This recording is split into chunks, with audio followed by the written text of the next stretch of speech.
नमस्कार, आदाब। MKZ news में आप सभी का स्वागत है। मैं हूं हयात खान। आइए डालते खबर पर एक नजर। बहुत अच्छा लग रहा है और आज यहां जंतर मंतर पे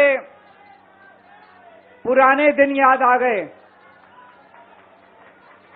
मेरे को आज भी याद है, तारीख भी याद है।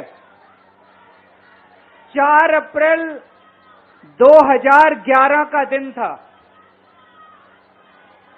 जब आजाद भारत का भ्रष्टाचार विरोधी सबसे बड़ा आंदोलन, अन्ना आंदोलन, यहां जंतर मंतर से शुरू हुआ था। भ्रष्टाचार के खिलाफ आजाद भारत का सबसे बड़ा आंदोलन 4 अप्रैल 2011 को जंतर मंतर से शुरू हुआ था। 1.5-2 साल, कभी जंतर मंतर, कभी मुंबई, कभी रामलीला मैदान। लेकिन उस वक्त की सरकार भी बहुत अहंकारी थी। उन्होंने हमारी बात नहीं मानी, चैलेंज करते थे। चुनाव लड़के दिखाओ, जीत के दिखाओ, चुनाव लड़के दिखाओ, जीत के दिखाओ, कहते थे ना। हम तो छोटे से लोग थे, हमें तो चुनाव लड़ना नहीं आता था।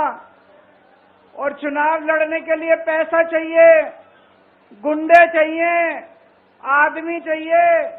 हमारे पास तो ना पैसा था, ना आदमी थे, ना गुंडे थे। हम चुनाव कैसे लड़ते? पर वो बार बार कहते थे चुनाव लड़के दिखाओ, चुनाव लड़के दिखाओ। हम भी चुनाव लड़ लिए और देखो जनता ने हमको जिता दिया। पहली बार में दिल्ली में आम आदमी पार्टी की सरकार बन गई।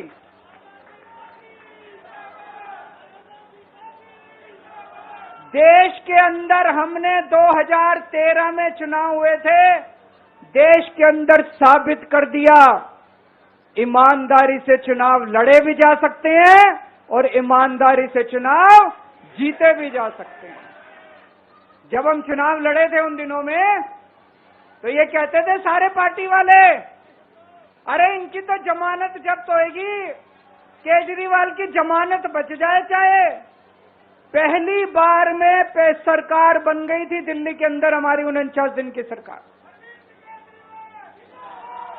ईमानदारी से चुनाव लड़े थे हम, हमारे पास कोई पैसा नहीं था, कोई आदमी नहीं था, ईमानदारी से चुनाव लड़े थे।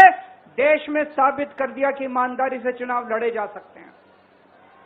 पिछले 10 साल से दिल्ली के अंदर हम लोग सरकार चला रहे थे, ईमानदारी से सरकार चला रहे थे, ईमानदारी से पैसे सरकार के बचा रहे थे और ऐसी ऐसी सुविधाएं दी हमने जनता को जो कोई कल्पना भी नहीं कर सकता। बिजली 24 घंटे कर दी, बिजली फ्री कर दी, बिजली पानी फ्री कर दिया, महिलाओं के लिए बसों का किराया मुफ्त कर दिया, बुजुर्गों के लिए तीर्थ यात्रा कर दी, शानदार अस्पताल, मोहल्ला क्लिनिक बना दिए, लोगों का इलाज मुफ्त कर दिया, शानदार स्कूल बना दिए, लोगों की शिक्षा शानदार कर दी, बच्चों को भविष्य दे दिया।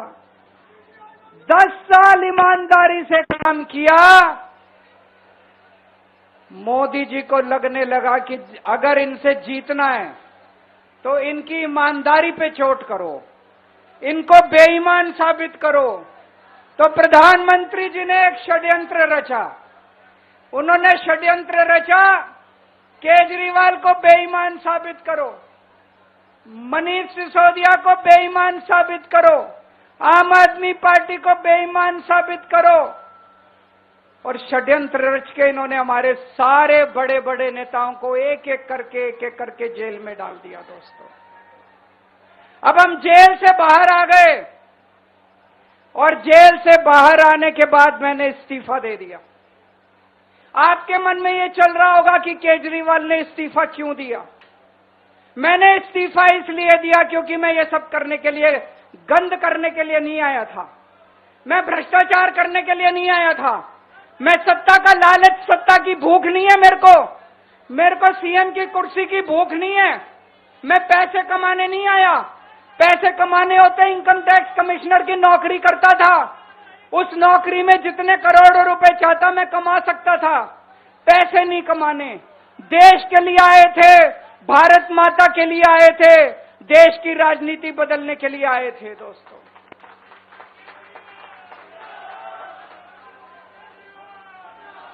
इन नेताओं को फर्क नहीं पड़ता। इन नेताओं की मोटी चमड़ी है, इनके ऊपर जितने मर्जी आरोप लग जाएं, इन नेताओं को फर्क नहीं पड़ता। दोस्तों, मैं नेता नहीं हूं, मेरी मोटी चमड़ी नहीं है, मेरे को फर्क पड़ता है। मेरे पे जब ये कीचड़ फेंकते हैं बीजेपी वाले, मेरे को जब ये चोर कहते हैं, मेरे को जब ये भ्रष्टाचारी कहते हैं, नहीं देते हैं, मेरे को फर्क पड़ता है। आज मैं बहुत दुखी हूं, आज मेरी आत्मा पीड़ित है, मैं अंदर से बहुत दुखी हूं और इसीलिए मैंने इस्तीफा दिया। मैंने अपनी जिंदगी में केवल इज्जत कमाई है, मैंने अपनी जिंदगी में केवल ईमानदारी कमाई है। मेरे बैंक में कोई पैसा नहीं है, मेरी पार्टी के बैंक में कोई पैसा नहीं है, मैंने केवल इज्जत कमाई है। आज 10 साल के बाद जब मैंने इस्तीफा दिया है, थोड़े दिन में मैं सीएम का बंगला छोड़ दूंगा। आज दिल्ली के अंदर मेरे पास घर भी नहीं है रहने के लिए। मेरे को कई लोग कहते हैं, कैसा आदमी है यार तू, 10 साल राजनीति करी, 10 साल सीएम रह गया, 10 साल में तो 10 कोठियां बन जाती, 10 घर बन जाते, 10 प्लॉट बन जाते। मैंने कुछ नहीं कमाया 10 साल के अंदर, केवल आपका आशीर्वाद कमाया, आपका प्यार कमाया है 10 साल के अंदर। और उसी प्यार का नतीजा है, आज जब मैं घर छोड़ूंगा, मेरे पास इतने लोगों के फोन आ रहे हैं, इतने लोगों के मैसेज आ रहे हैं, जी मेरा घर ले लो, मेरा घर ले लो, मैं किराया नहीं लूंगा, मेरा घर ले लो। मैं आप सब लोगों का शुक्रिया अदा करता हूं। अभी श्राद्ध चल रहे हैं, श्राद्ध खत्म होने के बाद जैसे ही नवरात्रे शुरू होंगे, मैं सीएम आवास छोड़ दूंगा और आप में से ही किसी के घर आके मैं आपके साथ रहना चालू कर दूंगा।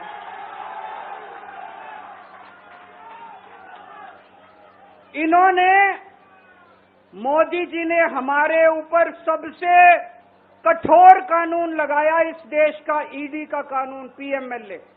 उसमें बेल भी नहीं मिलती, उसमें बेल भी नहीं मिलती, लेकिन केस फर्जी था। मैं शुक्रिया अदा करता हूं सुप्रीम कोर्ट का, उन्होंने हम सबको बेल दे दी, क्योंकि उनको भी पता था कि केस खत्म है, केस बेकार है। उन्होंने हम सबको बेल दे दी। लेकिन जैसे मैंने कहा, मैंने केवल ईमान, जब मैं जेल से आया, मैंने मन में सोचा था, जब तक कोर्ट मेरे को बाइज्जत बरी नहीं कर देता, मैं दोबारा कुर्सी पे नहीं बैठूंगा। लेकिन मेरे को वकीलों ने कहा, ये केस अभी 8 साल चल सकता है, 10 साल चलेगा, 15 साल चलेगा, ये केस का कोई भरोसा नहीं है, ये केस अभी बहुत लंबा चलेगा। तो मैंने तय किया, मैं अपनी जनता की अदालत में जाऊंगा, जनता से पूछूंगा कि जनता मेरे को बताए कि मैं बेईमान हूं कि मैं ईमानदार हूं। मैं दाग के साथ नहीं जी सकता, दाग के साथ काम करना तो दूर की बात है, मैं इस दाग के साथ में जी भी नहीं सकता, मैं जिंदा भी नहीं रह सकता। मैं आपसे पूछना चाहता हूं, अगर मैं बेईमान होता, क्या मैं दिल्ली में बिजली फ्री कर सकता था? दिल्ली में बिजली फ्री करने के 3000 करोड़ रुपए लगते हैं। अगर मैं बेईमान होता, ये 3000 करोड़ रुपए खा जाता, बिजली फ्री करने की क्या जरूरत थी? अगर मैं बेईमान होता, क्या मैं महिलाओं का किराया फ्री करता? इसी तरह की छोटी बड़ी खबरों को देखने के लिए हमारे चैनल को लाइक करें, शेयर करें और सब्सक्राइब करना ना भूलें।